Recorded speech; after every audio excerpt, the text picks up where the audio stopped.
तो बीजेपी ने अपने 195 योद्धाओं को मैदान में उतार दिया है। उत्तर प्रदेश की बात करें तो कम से कम 8 जिन सीटों पर बीजेपी हार गई थी, 8 सीटों पर नामों का ऐलान हुआ है। सीटें तो ज्यादा आ रही थी, कुल मिलाकर 16 सीटें आ रही थी, लेकिन अब 14 का आंकड़ा है। लेकिन उनमें से 8 सीटों पर प्रत्याशियों का ऐलान किया, जिसमें 6 पर प्रत्याशी बदल दिए, 2 पर सेम प्रत्याशी, जो प्रत्याशी हार गया था उससे मैदान में उतारे। इस पर चर्चा जारी रखेंगे, लेकिन उससे पहले आपको एक रिपोर्ट दिखाते हैं।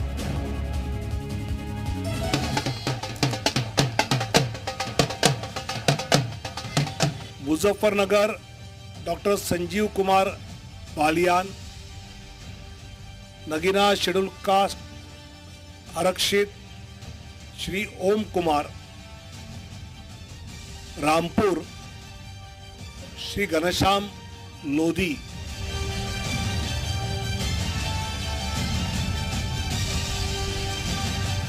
मोदी जी बनारस से लड़ेंगे। ये तो पहले से है कि भाई देश के प्रधानमंत्री हैं, प्रधानमंत्री का संसदीय क्षेत्र है बनारस। पर निश्चित तौर से इस बार बनारस का जो चुनाव, जो लोग सोच रहे हैं कि हर बार की तरह बहुत आसान है और रसगुल्ला है, इस बार काशी की जनता के साथ जो दुर्व्यवहार हुआ है, जिस तरीके का अत्याचार हुआ है, लोगों को घर उजाड़े गए हैं, लोगों की दुकानें तोड़ी गई हैं, लोगों को प्रताड़ित किया, व्यापार ख़त्म कर दिया।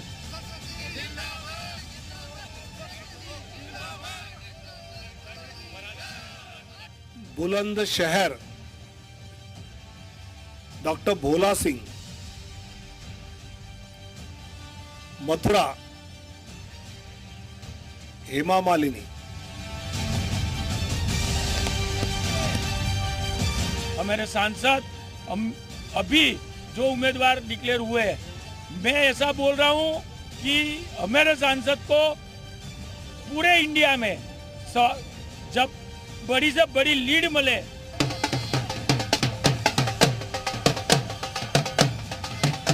देखिए, चुनौती तो कदम कदम पर होती है, लेकिन मैंने जो वायदे किए हैं, पहले जो वायदे किए वो वायदे लगभग पूरे हो गए हैं।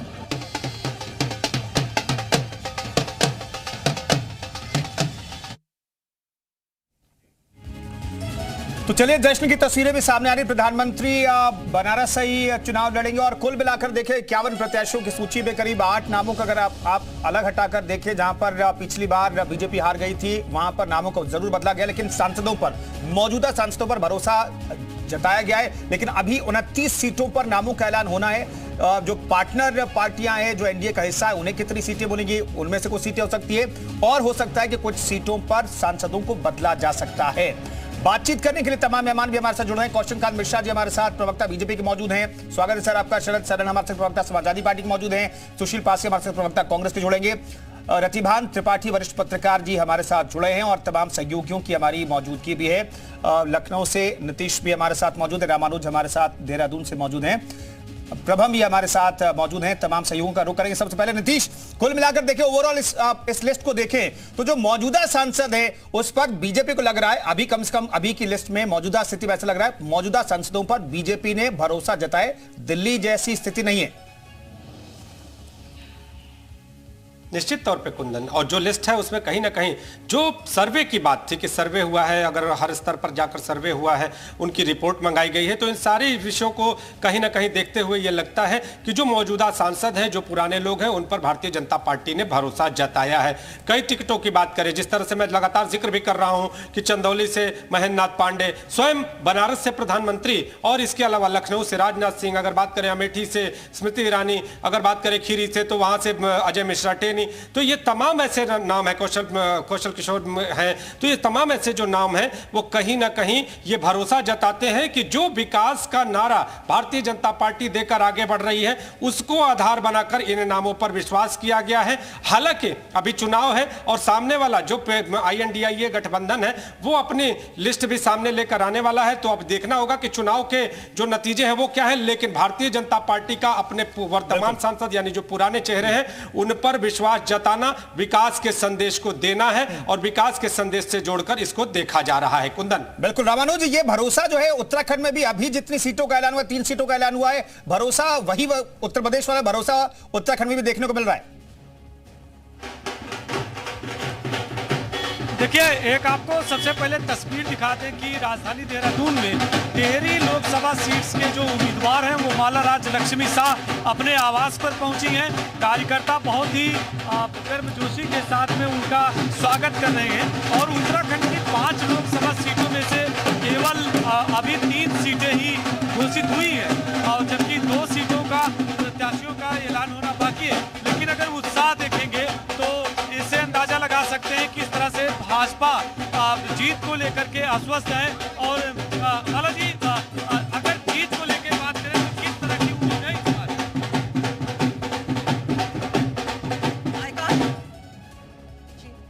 सवाल ये है कि एक बार पार्टी ने आपको प्रत्याशी घोषित फिर से किया है, जीत को लेकर के क्या आश्वासन है अब? देखिए, जैसा आदरणीय मोदी जी कहते हैं कि विश्वास करना ज़रूरी है और उनके विचार है कि once you decide you should be positive और हम आगे बढ़ेंगे। उन्हीं का विश्वास है और हमारे सभी लोगों का विश्वास है। मुझे पूरा विश्वास है हम आगे बढ़ेंगे और जीतेंगे और इस बार पहला से भी ज़्यादा वोट से हम जीतेंगे। तो कार्यकर्ताओं में उत्साह है? बहुत है, बहुत प्यार है उन लोगों में। उन्हीं लोगों के वजह से ही आज सभी आगे बढ़े। एक बार आपको तस्वीर दिखा दें कि किस तरह से यहाँ पर उत्साह देखने को मिल रहा है। आप देखिए कि जो कार्यकर्ता है वो पार्टी का नारे लगा रहे हैं और बिल्कुल बिल्कुल एक दूसरे को बधाई भी दे रहे हैं। पार्टी ने अभी केवल 3 सीटों के लिए बिल्कुल रामानुज, कुल मिलाकर के टिहरी गढ़वाल वाली जो सीट है उस पर तो राजशाही परिवार का ही कब्जा ही रहा है, इसलिए वहां पर तो कोई मतलब ही नहीं बनता था प्रत्याशी को बदलने का। लेकिन फिर भी जश्न का माहौल है, जश्न की तस्वीरें बनती है। ये मिठाई खिलाने का दौर भी चल रहा है। चलिए प्रभा में हमारे साथ जुड़ गए, रामानुज में लौटता हूँ, ये तस्वीरें लगातार दिखाते रहिएगा।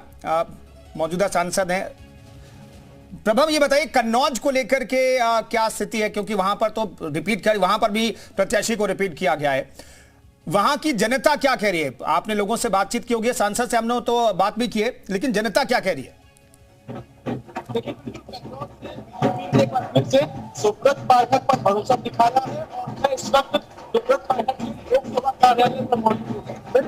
आप देख सकते हैं किस तरीके से जश्न का माहौल है। सुब्रत पाठक खुद यहाँ पर मौके पर मौजूद है और जो कार्यकर्ता है वह जश्न से झूम रहे हैं। कन्नौज के शहर क्षेत्र में एक कार्यालय मौजूद है, बीजेपी का झंडा इस वक्त सुब्रत पाठक के हाथ में उठाकर और जीत का जो जश्न है कन्नौज के भाजपा कार्यालय पर लोकसभा कार्यालय पर मनाया जा रहा है। सांसद सुब्रत पाठक फिर से बीजेपी के अपने टिकट पर चुनावी मैदान में उतार रहा है और एक बार फिर से समाजवादी पार्टी का टक्कर समाजवादी पार्टी की टक्कर देने के लिए सांसद में है। टिकट फाइनल ठीक है प्रभा, मैं लौटता हूँ सबसे बातचीत करेंगे, दोबारा से बातचीत करेंगे। हमारे साथ कौशलकांत मिश्रा जी, प्रवक्ता बीजेपी के मौजूद। कौशलकांत साहब, ये उत्तर प्रदेश को लेकर के इंटरनल सर्वे जो हुआ था, इतना अच्छा सर्वे हुआ क्या कि तमाम सांसदों ने कम से कम 51 में से 8 घटा दीजिए तो 43 सांसदों ने बहुत अच्छा परफॉर्म किया है, ऐसा सर्वे था क्या? देखिए, टिकट डिस्ट्रीब्यूशन हमेशा 2 चीजों पे होता है, एक विनेबिलिटी, दूसरा विचारधारा। और विनेबिलिटी का क्राइटेरिया जो हमारे यहाँ भारतीय जनता पार्टी में एक प्रणाली है कि वो हर लेवल पे सर्वे किया जाता है और अगर कोई एंटी इनकम्बेंसी होती है या कुछ भी ऐसा नकारात्मक प्रभाव होता है जनता में तो उसको बदला जाता है और ये एक नॉर्मल परिपाटी है और मुझे लगता है कि सभी राजनीतिक दलों को ये करना चाहिए। तो जो जीत सकता है, जैसा फीडबैक आया उनको टिकट मिला है और मुझे लगता है कि अब भारतीय जनता पार्टी के सभी कार्यकर्ताओं को अब कप्तान मिल गए हैं अपने अपने एरिया में, उनके पीछे चल के काम करना चाहिए और उत्तर प्रदेश से 80 की 80 सीटें और देश से 400 पार जैसा कि नारा है कि फिर एक बार मोदी सरकार और इस बार 400 पार के नारे को पूरा करना है। ठीक है शरद साहब, ऐसा लग रहा था कि भाई प्रत्याशियों के नामों के ऐलान में समाजवादी पार्टी बहुत अहेड है आगे, लेकिन अब ऐसा लग रहा है कि नंबर्स को अगर हम देखें, कैलकुलेट करें तो आप 30-31 पर आकर के रुके हुए हैं और बीजेपी ने 51 प्रत्याशियों के नामों का ऐलान कर दिया है। तो इस लिहाज से बीजेपी आपसे आगे निकलते हुए दिखाई दे रही है। बहुत बहुत धन्यवाद आपका और आपके पैनल के सभी साथियों को और दर्शकों को भी। आप बिल्कुल ठीक कह रहे हैं। हालांकि हमारी जो तैयारियां हैं उसके हिसाब से करीब हमने 20 दिन पहले नाम घोषित किए थे। जो बकाया नाम है वो सारे चिन्हित हो गए हैं, लेकिन रणनीति का हिस्सा समझ के उनको रोका गया। और आज जो बीजेपी की 51 नामों की लिस्ट आई है, नंबर तो बहुत शुभ है, लेकिन मैं जनता को शुभकामनाएं देना चाहूंगा सतर्कता के साथ। सबसे अच्छी खुशी की बात है कि बनारस में क्योटो बनने की उम्मीद अभी जारी है। पिछले 5 साल में क्योटो तो नहीं बना, लेकिन शायद इस बार बने। किसानों के लिए भी विशेष सूचना है इस बार की लखीमपुर में जिस तरीके से जीप चढ़ी है वो जीप आगे भी चढ़ती रहेगी। लखीमपुर से वही प्रत्याशी चुनाव में है। इसके अलावा गोंडा वाला भी देख लीजिए आप, जो ओलंपिक्स की बेटियां हैं उनके लिए ये सीधा सीधा इशारा है कि पिता पे इल्जाम लगेगा तो बेटे को दे देंगे। ये नया तरीके का अपराध का परिवारवाद है जिसका उदाहरण मिला है। और सबसे अच्छी बात, जौनपुर से कृपा शंकर सिंह जी को टिकट दी है, जिनके ऊपर कितने केस हैं अगर आप गूगल करेंगे तो आप खुद देख लेंगे। कांग्रेस महाराष्ट्र से आयातित प्रत्याशी हैं और इनको कहीं से छुपा के जौनपुर में लॉन्च किया गया है। इनके ऊपर बहुत सारी जांचें चल रही हैं। तो ये भी संदेश है कि जो अभी हमारे साथी विनेबिलिटी की बोल रहे थे कि भारतीय जनता पार्टी में जीत की गारंटी अगर कोई दे तो चाहे वो जीप चढ़ाए, चाहे बच्चों को छेड़े, हमारी ओलंपिक्स की लड़कियों को परेशान करे, और या फिर कितना भी बड़ा अपराधी हो, चाहे आर्थिक अपराध हो, विनेबिलिटी होनी चाहिए, भाजपा देगी। लोग बस ये भूल जाते हैं कि वोट देने जनता जाती है, भारतीय जनता पार्टी के कार्यकर्ता वोट नहीं डालेंगे। ठीक है शरण साहब, आपने बहुत सवाल पूछ लिया, कटाक्ष के साथ पूछ लिया। कौशल कांत जी को मैं मौका दे देता हूं। कौशल कांत साहब जवाब दे लीजिए। देखिए, हमारे यहाँ तो विनेबिलिटी होती है, पर इनके यहाँ तो सिर्फ एक ही क्राइटेरिया है, एक ही रास्ता है कि परिवार, अगर परिवार का कोई भी है वो अपने आप को ओबीसी का दावा करते हैं, और जितने परिवार वालों को टिकट दिया जाता है किसी के पास भी ओबीसी का सर्टिफिकेट नहीं है, सब क्रीमी लेयर में ऊपर आते हैं और वोट लेते हैं जाति के नाम पे, और क्रीमी लेयर में आकर के चुनाव लड़ने की कोशिश करते हैं। इनके पास इनके पूरा, और सिर्फ यही की बात नहीं है, समाजवादी पार्टी की बात नहीं है, चाहे समाजवादी पार्टी हो, चाहे कांग्रेस हो, चाहे लालू प्रसाद यादव हो, चाहे फारूक अब्दुल्ला जम्मू कश्मीर वाले हों, हर जगह परिवारवाद के ही लोग भरे हुए हैं। एक तरफ केवल परिवारवादी, भ्रष्टाचारी और तुष्टीकरणवादी है, दूसरी तरफ देश वाले लोग हैं जो देश की बात करते हैं। इसका सबसे ताजा एग्जाम्पल यह है कि आप ये समझिए कि जब भारतीय जनता पार्टी का कोई कैंडिडेट जीतता है या जब उनका कोई फंक्शन होता है तो वहां क्या नारा लगता है? वहां नारा लगता है भारत माता की जय। पर ये जहां से जीतते हैं वहां पे क्या नारा लगता है? पाकिस्तान जिंदाबाद, या दूसरा नारा लगता है भारत तेरे टुकड़े होंगे। ठीक है शरद जी जवाब दीजिएगा, मैं दूंगा मौका। इस तरह के नारों वालों को भारत की जनता क्यों चुनेगी?